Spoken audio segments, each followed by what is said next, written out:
97.1 QMG, the best R&B and old school Shilynne Cole Saturday Cafe, and I'm a little excited right about now because we got a special guest in the studio. Please welcome Mr. Jon B. Hey, what's going on now? How are you? All right, glad to be with you. John is in town tonight at the Donicon Center. So John. Yeah.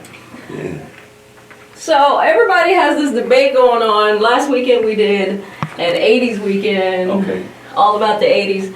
But then, of course, every time we do that, we always get, phone calls and emails. And I'm gonna venture out to say that your favorite decade might be the 90s. Definitely. So tell me, first question. How did you get hooked up with Tracy and Babyface back in the day? Back then, you put your music on CDs. And, Yeah. And I had a demo of about 40 songs that was, pretty amazing for back then. Being, 17, 18 years old, and going around to all these labels and sitting down with, with the executives of the label, the presidents or the vice presidents or whoever. Yeah. And they were all very impressed with what I was doing, because I was a self-contained producer, writer, artist, Babyface was one of the people that I was really trying to get to because he was a primary influence for me. He taught me about songwriting. He taught me about how to put emotion in records, and not only just that, I was paying attention to his chords and his melodies and how, just the swag. How was it? How did he do that? That was sort of like my first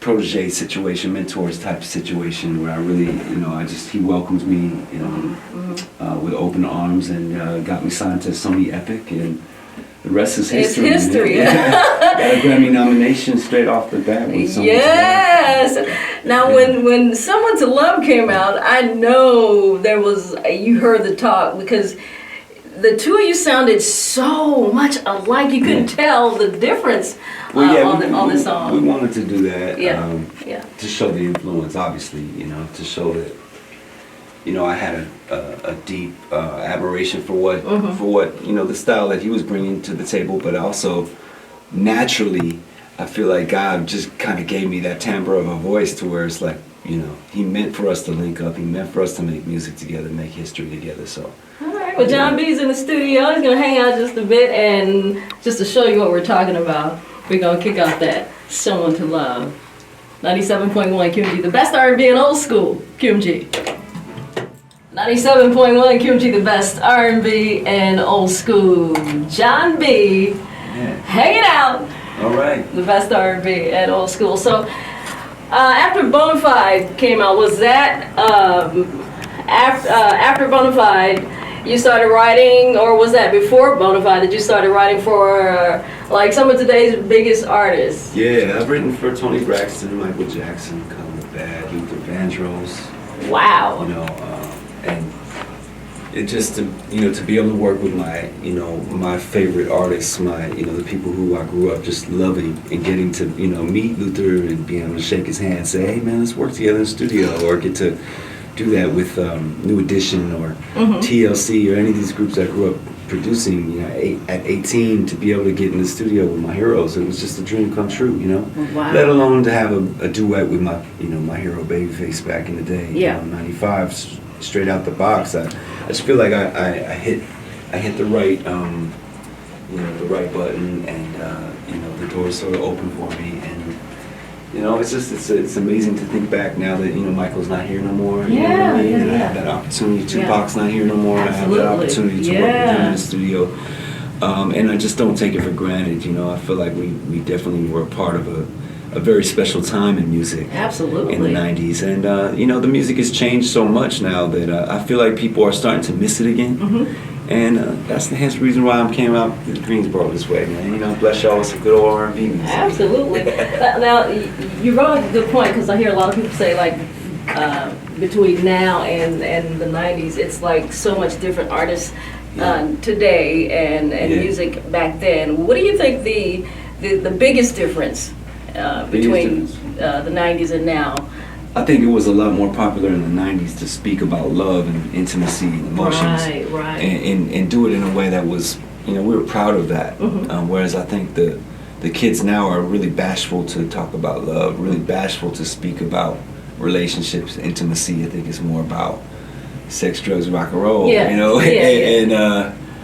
I think we can't let go of the foundation that's been set before us, Without that, we wouldn't have, the cookouts with the music and you know what I mean, and the celebration of soul music, which is heartfelt, loving music, which is about relationships. It's about what goes on in real life, man. Not just all this slick talk. Right. Not all the slick talk. So it was a little simpler at a time, and I just appreciate that because we were definitely kicking some real knowledge. Absolutely. How did your collaboration with Tupac come about? Well, that was God. I mean, God Almighty made that happen. I was blessed enough to work with my man 2 weeks before he had been his life was taken. Wow. And we met at his video shoot for "How Do You Want It," the song. Yeah. Yeah. And it was real dope. Just chopped it up at the video session, and definitely had instant chemistry. And it was one of those things where I've met rappers before, and sometimes you just kind of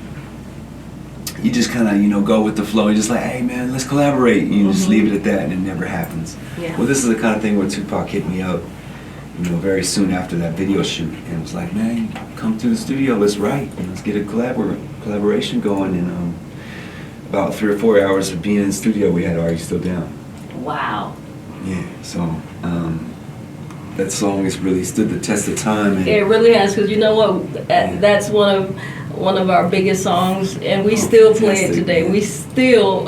Rest in peace to the homie looking down, smiling down on me, Tupac Shakur, for sure. Absolutely. That was possible. Speaking of which, let's hit that right now. All right, I don't mind. Jon B in the studio with Tupac. Are you still down? QMG.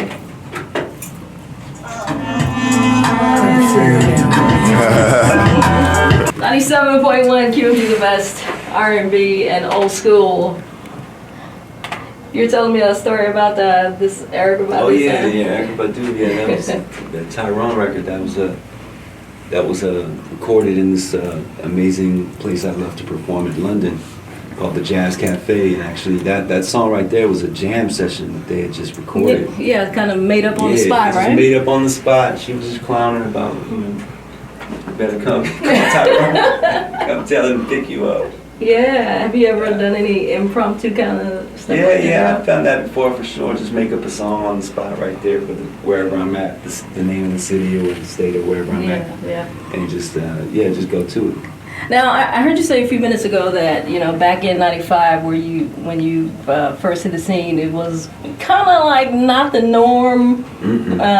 Where I've heard the term coined, blue-eyed soul for you, with the exception of Michael McDonald, the Doobies, and Bobby Caldwell, like the '70s and the '80s. But and what's different about those guys though? From that time, I want to say that they had to hide the fact that they were. Yeah, because when Bobby Caldwell came out, his picture wasn't his picture wasn't on the. He sounded so soulful that they were like, well, we don't want to ruin it. You know what I mean? And so we kind of with Tina Marie it was the same kind of thing. With me, I was very proud to be part of R&B and being endorsed by Babyface and Tupac and and most importantly, the fans, the people who were coming out to my shows, predominantly black people. So it was like I really wanted to support that and do it in a way that was vocally, that was outward, to where people knew I wasn't bashful or sort of riding the fence on whether I was going to do pop or R&B. I was R&B, and I've claimed it ever since. And I've watched other artists that are in sort of like the same. Today, racial demographic, if you will. Yeah, today. I see them not necessarily holding the same standards that I hold. I think it's kind of a blurred line, if you will. Boom, boom. I see what you did there. You see what I'm saying? No, it's a little bit of a blurred line between pop and R&B right now. So I'm just trying to differentiate like who's really, here always doing this music. Right. Never changed my style, never other than, you know, if it wasn't R&B, you know, if it's an R&B, it's cool. It's open. Would you be open to any collaborations with any of the today's artists that are doing you know, R&B? For sure. I mean, I don't know exactly who's into what I'm doing, you know, because I like to work with people who want to work with me. Right. You know, right. I don't want to just always be the kind of thing where I'm chasing after a certain artist to get a certain reaction out of the audience. You know, I really feel like we, as artists, we really have an incredible way of being able to communicate. So it's like, who really wants to communicate, build on something real? Right. And that's who I'm interested in getting with. It's like, me and Pac, we got in the studio, we did Are You Still Down? That's a classic. You know, I wrote They Don't Know, which is also one of my favorites. Awesome record. You know, with my boys Tim and Bob, and it's just a moment. It's catching the moment, man. You know, and allowing that moment to happen in a natural way, because that moment will last forever. Absolutely. Do you feel like with the changing times in music, is it more now about the business or about the art? Yeah, I think now it's more about the business, man. You know, you can almost, it's not necessarily about the quality of the content, what you're doing. You know, you can have a catchy record and it just be about nothing. You know what I mean? And just, you know what I mean? Right, it's catchy, you got a little catchy hook to it, and they're feeling it. So, you know, I'm not mad at any of that. It's always been like that. You know, you remember 2 Live Crew back in the day when we was growing up? I mean, come on, man. You know? I mean, it's that music is always kind of. I'm kind of trying to forget. Yeah, right. You know, but I'm saying music has always had its dumb side and its smart side. You know what I mean? It's or like simple side and then a complicated side. Yeah. So my thing is to accept it all, understand that it's all necessary. It's all part of our hang. You know, we need music for the club. We need music for you know, Saturday cookouts and we need music to drive to drive our kids to school and drive home from school. So you know, you need a little bit of everything. And certain musics just fit the, you know, they fit the mold. So hopefully I can fit into your life somehow, and you know, my music gets played, you know, more than just the Pandora station. You might have a CD or 2 in your collection, or you might have a couple iTunes MP3s downloaded. John, no, you're not. I know we just met. But that P word will, the Pandora word will. I hate that. Okay. I'm gonna tell you right now. That is not my friend. Okay. Yeah. Tell me about you know, when you wrote They Don't Know. Yeah. Well, They Don't Know was written in '96, and that song really represents sort of like, I think, the pinnacle for me of like what I'm able to do, songwriting, really convey a message. And this song was the message of, you know, hearsay. Like, don't listen to your friends on the side talking about what they think they know about. And in this sense now it even means more, because with social media, man, I mean, it's not even, you know, it's not even a game. I mean, it just, rumors fly so fast, you don't know what's real, what's not. And so it's about a record about having intimacy in a relationship, and how you should always go. If you love somebody, you should always trust them enough to be able to come to them with whatever the concerns are, instead of going outside of the relationship and, you know, confiding in a friend or somebody else to be able to let you know what the math is. It's like, at the end of the day, that's not what a mature, loving relationship is about. You know what I mean? So I'm just trying to let everybody know, you know, don't listen to what people say. They don't know about this here.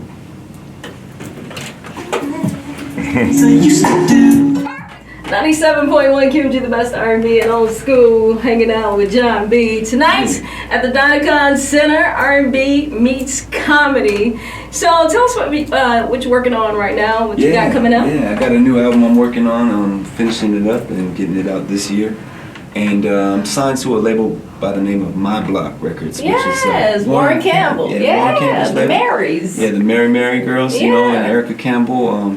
He's also the producer who produced Tyrese's latest single, Shame. Yes. Very, very talented brother, You know, so but musician-wise, like, he's one of the best in the game. He is, you know? He is very talented. We both grew up being, you know, aware of each other's talents for years, but just now, you know, for the first time collaborating, and you know, I really want to work with thorough cats who really can bring a whole nother level to what I'm doing. You know, it's just amazing. It's like iron sharpened iron. You know what I mean? Absolutely. It's absolutely just a pleasure to be in the studio with him. And the material we're writing is just so man, we're bringing it back. We're taking it back to that foundation, the real R&B.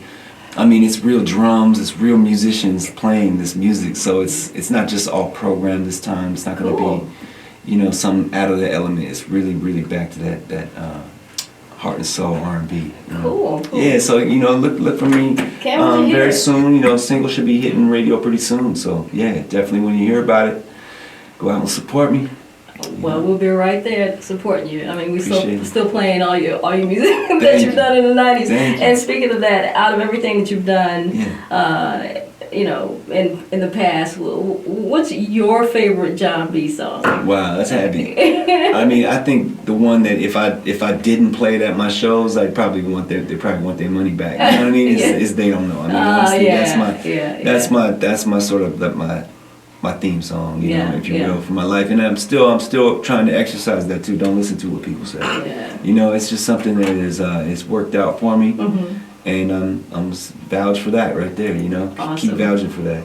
Jon B, thank you so much. Love. Much continued success to you.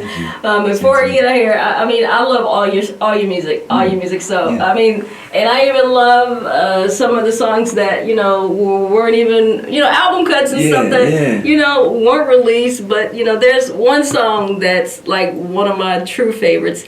And I'm gonna play it. Oh, fantastic! Probably while you're walking out the door. I'm not gonna announce it. I'm just gonna hit it. But thank you so much, Jon Meets Night, R&B meets comedy at the Dynacon Center. Thank you so much. It's such a pleasure to meet you. To be here. I want to see all my family out there tonight, man. I'm looking forward to it. I'm gonna sing my heart out for y'all, man. All right, baby.